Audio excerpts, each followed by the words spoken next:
It's just a game. Guard helps a killer inmate escapes prison. Casey White, a 6'9" giant of a criminal serving 75 years for attempted murder.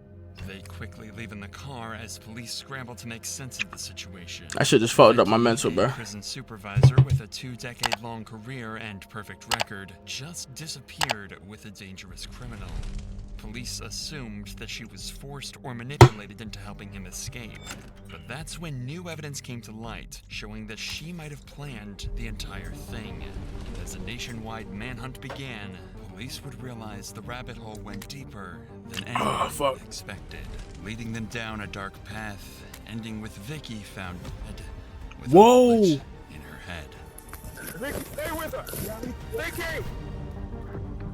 Yeah, fuck 2. I don't need 2K, nigga. I got Dr. Insanity, nigga. Fuck 2K. April 29th, 2022, and prison officer Vicky has just told her work colleagues that she's taking a prisoner to a psychological evaluation at a local courthouse. But something isn't right, as she's transporting the prisoner alone, despite rules mandating prisoners must be escorted by 2 officers at a time. But because of her senior position as a supervisor, nobody stops her. And it would be 6 hours before police realize that Vicky and the prisoner are never coming back. Desperate for clues, police start looking into the man that Vicky escaped with. That was Casey White, a man serving 75 years in prison Casey for domestic White. violence, home invasion, Yo, I ain't gonna lie, but brutal. that game really fucked me up, bro.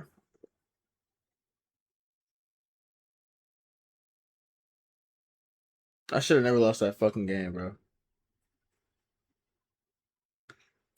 Attacking a man with an axe. But there was one crime that stood out to police even more. I'm not gonna lie, like, I don't even feel 7 like. years prior to this, Casey had Oh my manipulated God. his then girlfriend to a point where she tried to escape from Casey's vicious hands. After they successfully made it to her friend's house, Casey would break into the house with 2 guns and full intent to murder them both. Oh shit. Luckily, they both escaped. Oh and shit. survived his vicious attack. But that's when Casey fled the scene and began a series of carjackings across several states, until finally getting into a tense standoff with multiple police officers. Casey, put the gun down. Let me see your hands, man. Put the gun down, Casey. Put the gun down. You know what I'm saying? You ain't putting it down, little nigga. You want to put that shit down. Trophy is that or 2 and tell her to watch you. Hey, Casey. Yes, sir. I will get you a sundrop if you'll be still. Just be calm. You don't ain't got no more gun on you, dude. No, you ain't got. You got that parking lot. It's unusual, but the cops rolled a drink and a pack of cigarettes towards Casey, hoping this would calm him down and avoid a shootout. Did it? Miraculously, this actually worked, and the cops were able to move in The and Alabama make shit. an arrest. His interrogation gave cops an even clearer view into just how insane this man was. I've been trying to wait just a killer ever since. I couldn't wait no longer. I had to do it tonight. Do you regret what you did tonight?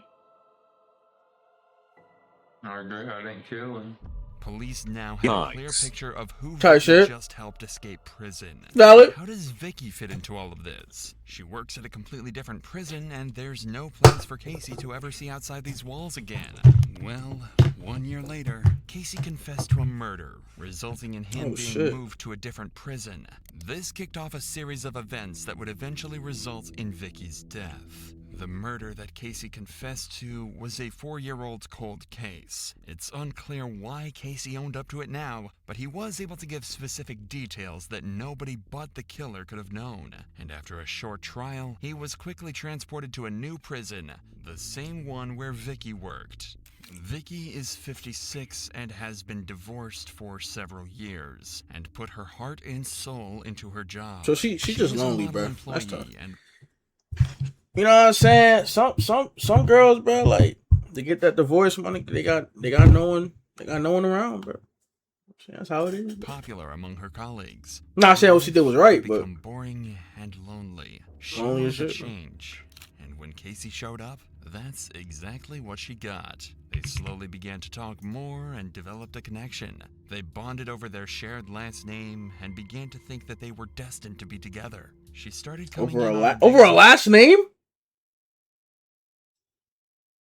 Oh fuck! off and was noticeably happier.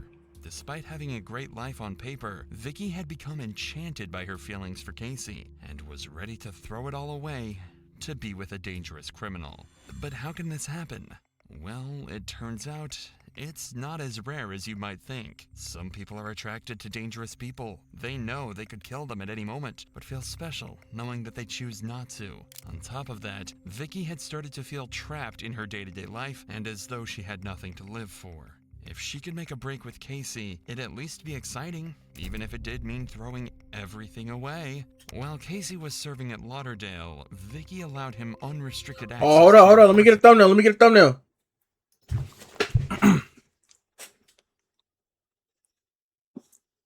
Stop.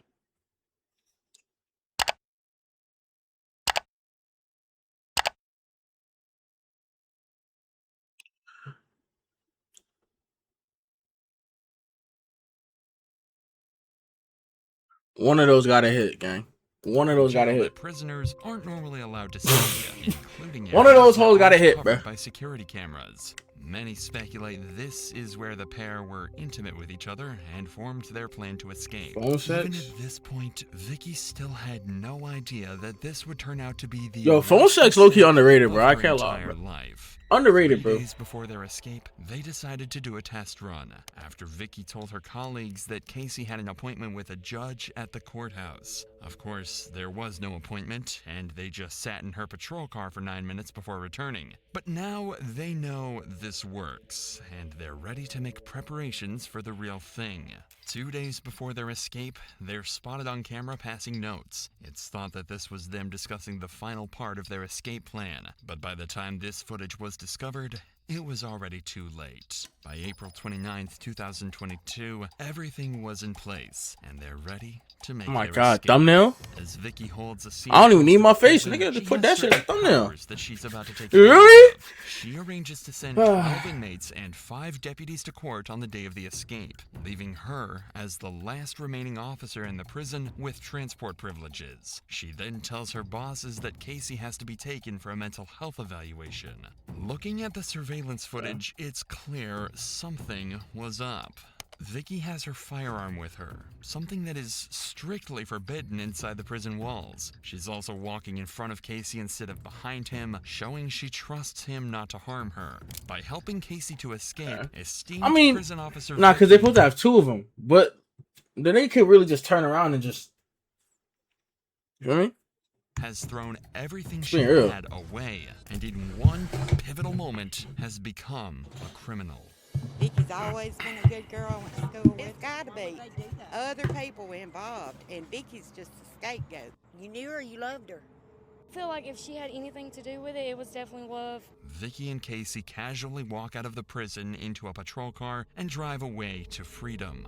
It took 6 hours before anyone noticed they're missing. When the prison calls the courthouse to see what's taking so long, they're told that there is no appointment, and they come to the horrible realization that Casey has made a break for freedom. To evade the authorities, they quickly ditch the patrol car and flee the state, and the cops now have no clue where they are, where they're going, or how to find them. Marking the that nigga like 6'9". That nigga 6'9" though. An 11-day manhunt that will span the nation. On day 1 of Vicky and Casey's escape, the cops try to find clues at Vicky's home, but she's nowhere to be seen. In fact, she doesn't even own the house anymore. As part of her plan, she sold her house for extremely cheap. With the money, she bought $95,000. That nigga got a fucking steal. $95,000 for a house? She sold her house for extremely cheap. With the money, she bought vehicles, guns, and most suspiciously, men's clothing. This is the first indication the cops have that Vicky doesn't intend on coming back and is ready to start a new life with Casey. Things don't get any better for detectives when the patrol vehicle they used to escape is found abandoned at a local shopping mall. And even worse, there's no surveillance footage covering that area of the parking lot, so they don't even know which direction they went. But on day 2 of the manhunt, a tip-off from her shitty-ass mall, blows this case wide open, as it's revealed Vicky has been renting a storage unit. Police are able to locate the storage unit and discover that she was renting it with a burner phone. But despite their best effort to track this new number, the cops came up with nothing. But the existence of this new phone is the first solid evidence that cops have showing Vicky planned this all along and was actually a willing participant instead of a hostage. Did you get the sense they were actually doing this together? Man, I would have faked it out like I was a hostage. I feel like certain shit, like if I'm ever cheating on my bitch, bro, I'll just set a camera up, bro. Set a camera up. She walk in. Oh, babe, it's a prank. You feel me? I think that shit would work, bro. He was not forcing her. It was a mutual relationship. You'd think that this would help the investigation, but things only get more insane and like my bitch confusing wilding. from here on out. I'm cheating on my girl. Set a camera up. It's a little prank. I'll post that bitch on YouTube. I'll cut out me, like, you know what I'm saying, putting dick in, but like, Realizing that there is if you a YouTube, you can really get away with a lot of shit, bro. To the shopping Oh, mall it's just a prank. The abandoned patrol car and decide to comb through all of the surveillance Just a footage prank, from the gang. days leading up to the event. That's when they spot Vicky a few days before the escape, parking a car in a nearby parking lot. And this isn't her usual car either. It's one she bought only a couple days earlier, a 2007 Ford Edge that the cops quickly realized had to be their getaway vehicle. But when police went back to the parking lot and the supposed getaway vehicle was still there, they realized that Vicky had left a decoy. Police had just lost their only clue while giving Vicky and Casey kind of smart though. Like, she moving smart, dude. Ford, the cops assumed that they have to have found another vehicle in the area, and lo and behold, they quickly picked up another lead. A homeowner nearby told them he sold his Ford F-150 pickup truck to a man who approached his house on the day Vicky and Casey went missing. That man is described as being around 6 feet 9 inches tall and looked exactly like the picture he was shown. Now all they have to do is find that Ford F-150 and bring this manhunt to an end. And thanks to another lead, they're closing in. On day 6, the owner of a car wash in Indiana noticed something strange. Don't tell me them fuck niggas went to a car wash. 50 had been parked in one of the cleaning bays for an unusual amount of time, and he suspects this vehicle has been abandoned. Unfortunately, this is before a search was initiated for the truck, but something's still not right. This pickup truck is far too nice to have been dumped by anyone sane, and the owner quickly grew suspicious. In order to find out, he checks out the car wash surveillance footage, and what he finds will help the cops finally capture their 2 fugitives.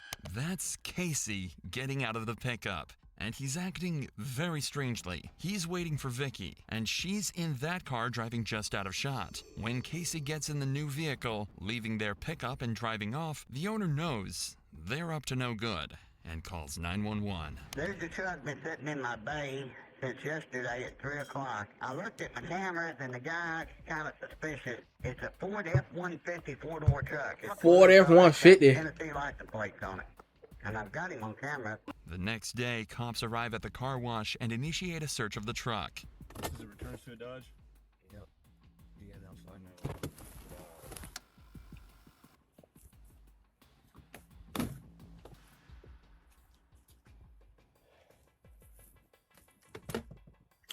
Yeah, that might team was fucking on my mental. The cops but quickly leave the scene and the pickup is towed away. It takes 4 days for this vital lead to get back to detectives, but when it does, they drop everything and head straight to Evansville on day 10 of the hunt. They're due to arrive at the car wash at 9 a.m., but fail to show up on time, frustrating the car wash owner so much that he takes matters into his own hands and calls the local press. So then, oh shit. they're not here. So I get on the phone to Fox News. I said, y'all want a story? Yeah, we like a story. I said, I got one. So I got a convict over at my car wash. I got him on camera. He said, you talking about the one in Kentucky? I said, no, I'm talking about the one in Alabama with the girl. He said, okay, we'll be right there. They showed up. They got there 10 minutes before the marshals. U.S. Marshals arrive during the media frenzy, and when they take a look at the surveillance footage, they realize they've found the car Vicky and Casey could still be driving, a Cadillac. How are they getting so many damn cars? Are they just hijacking cars, gang? That Vicky and Casey think is completely unknown to the cops. It seems like their days on the run are numbered. But even with the leads they have, they come up with nothing. And the cops Most are likely. starting to realize their fugitives could be anywhere in the country. But as it turns out, they're closer to home than anyone thinks. Back in Evansville on day 11, a cop is on his way home from a long shift when he sees a familiar-looking vehicle parked outside a Motel 41. It looks like the same Cadillac from the car wash, and he hastily takes down the license plate. The problem is, the license plate of the Cadillac seen at the car wash was never seen, so they have no way of knowing if it's the same vehicle. But they do have the license plate of the recovered F-150, so grasping at straws, they decide to run that through their license plate reader, and when they do, they strike gold. Several traffic cameras have picked up the F-150, and following it in nearly every shot is a Cadillac. A Cadillac whose license plate perfectly matched the one at Motel 41 right in front of them. Finally, by sheer luck, the cops have found their fugitives. All they have to do now is bring them in. First, deputy marshals find strategic positions around the motel. They're all in plain clothes and unmarked vehicles, hoping to be as covert as possible. But while the cops surround them, Vicky and Casey are in room 150 watching the TV in horror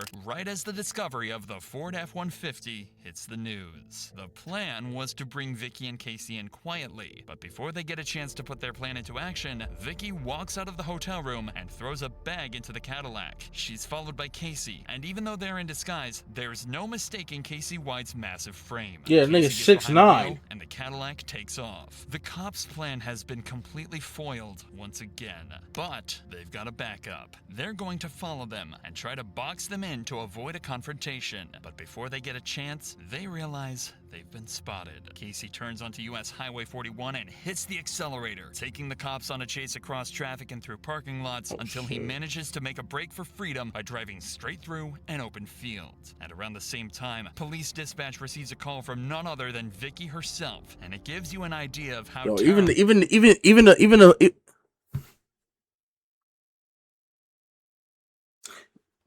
narrator just sounds excited as shit, bro. Like,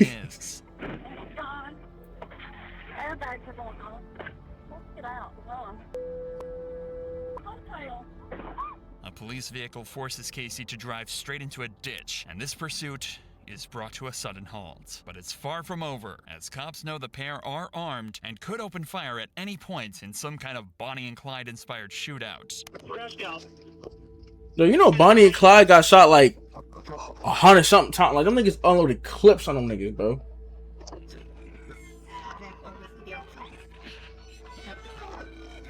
Put your fucking ass up! Sorry.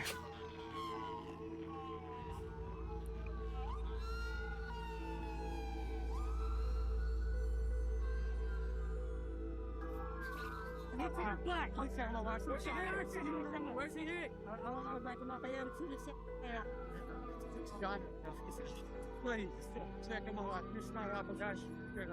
Please, my wife. That's the best woman in the world right there. Please, that's the best woman in the world. Vicky, I'm so sorry, baby. I'm so sorry, baby. Anybody in this world don't deserve it. She don't. When she herself, it hit me. But y'all ain't gonna believe me. I'm gonna say I killed her. Just like y'all say I killed everybody else. Finally, after 11 days, the manhunt has come to an end, and they've got Casey unharmed in handcuffs. Ass crack out too, nigga. Met a much more devastating end. Just 2 weeks ago, she was an upstanding member of society, an esteemed prison officer respected by those around her. Now, she's a fugitive, laying in a criminal's stolen car, conscious, but with devastating injuries.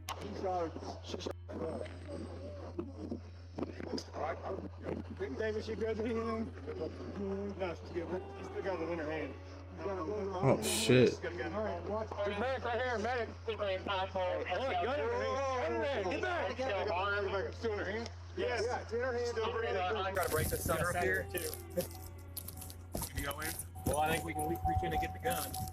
That'd probably be easier in the windshield. Oh, see if it'll open. Good idea. You got cover? Yeah. It's opening. It's opening. You got me? Yeah. You want to go for the gun first? All right, pull me out. All right, I got it. She's been shot in the head, and Casey claims she took her own life. When cops get a better look, they find her finger is still on the trigger of the gun. Later that day, Vicky was pronounced dead in a nearby God hospital. damn. We'll never really know what the two had planned for their life together after their escape. Whether they wanted to go off the grid and settle down, or live the rest of their lives on the run. Well, it turns out, Casey never planned to keep Vicky around at all. He described her as a liability, and someone that didn't have the mind for this sort of thing. It's likely that she would have been ditched shortly after this point, or killed by Casey anyway, as he was found guilty of first-degree prison escape and sentenced to life behind bars. He'll be 98 years old before he gets a chance at parole. So this terror of a man will... Damn. That's sad, bro.